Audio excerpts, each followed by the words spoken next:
Guys मान लीजिए कि आपके हाथ में एक पानी का गिलास है। अब अगर वो पानी का गिलास आपको सिर्फ 10 सेकंड के लिए होल्ड करना है तब तो कोई बड़ी बात नहीं है, लेकिन अगर वही पानी का गिलास आपको 10 मिनट के लिए होल्ड करना पड़ जाए तो आपके हाथ में दर्द होने लगेगा, और अगर 10 घंटे के लिए होल्ड करना पड़ गया तो आपका हाथ सुन्न पड़ जाएगा और आपको बहुत ज़्यादा दर्द होगा। अब ज़रा सोचिए कि पानी के गिलास का वेट तो उतना ही था, लेकिन जितनी ज़्यादा देर आपने इसे होल्ड करके रखा आपके लिए वो उतना ही ज़्यादा भारी होता गया। अब इससे क्या समझ में आता है? स्ट्रेस, एंजाइटी, टेंशन ये सब पानी के गिलास के जैसी ही हैं।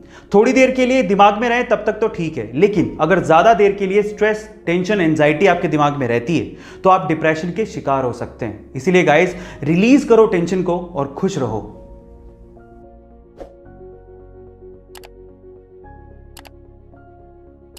कोरोना के चक्कर में हम लोगों ने कुछ नया सीखा हो या ना सीखा हो, अंग्रेजी का एक नया शब्द जरूर सीखने को मिला और वो था क्वारंटाइन। और सवाल यह है कि क्वारंटाइन शब्द एक्चुअली आया कहां से, उसका मतलब क्या था, तो मैं आपको बताता हूं। एक्चुअली जब पूरी दुनिया प्लेग नामक बैक्टीरिया से जूझ रही थी तो उस टाइम पे इटली ने क्या किया, उसके वहां पर आने वाले जितने भी समंदर के जहाज थे उनको वो 40 दिनों तक समंदर में ही खड़ा रखते थे, ताकि वो जो बैक्टीरिया है वो 40 दिनों में वहीं पे खत्म हो जाए।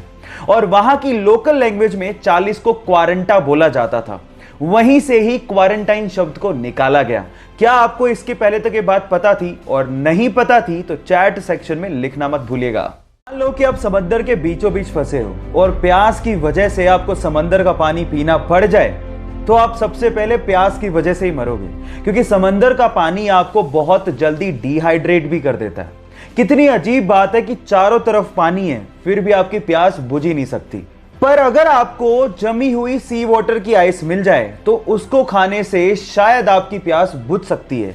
ऐसा इसीलिए होता है क्योंकि नमक बर्फ के क्रिस्टलाइन स्ट्रक्चर में फिट ही नहीं होता, इसीलिए बर्फ में पानी के मुकाबले मात्र 10% ही नमक रह जाता है, जिससे आपकी प्यास बुझ सकती है। ये नॉलेज आपको कैसी लगी चैट सेक्शन में लिखना मत भूलिएगा। दुनिया के सबसे साफ देशों की बात की जाए तो उसमें सिंगापुर सबसे ऊपर आता है। इसके पीछे का कारण क्या है मैं आपको बताता हूं। वहां पर गंदगी फैलाना एक संगीन अपराध माना जाता है और उसकी सजा आपको तुरंत ही मिल जाती है, और इसी वजह से वहां पर च्युइंगम चबाना भी अपराध माना जाता है।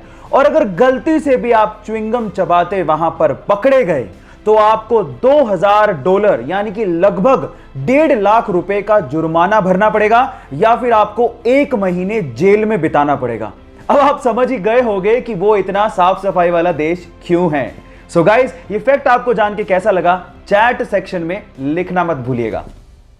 किसी भी गेम में पार्टिसिपेट कर रहा खिलाड़ी उस गेम को किसी भी तरह से जीतना चाहता है, लेकिन एक अच्छा खिलाड़ी ये बात जानता है कि हार और जीत से भी इंपॉर्टेंट होती है खेल की भावना।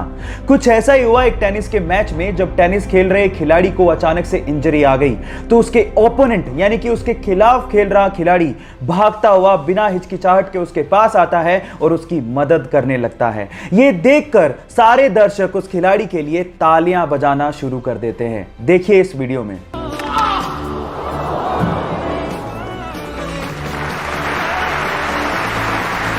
गाइस, इससे समझ में आता है कि किसी भी खेल में हार जीत से भी इंपॉर्टेंट होती है खेल की भावना, जिसे हमें मेंटेन करने की जरूरत होती है। सो गाइस, आपको ये वीडियो देख के कैसा लगा चैट सेक्शन में लिखना मत भूलिएगा।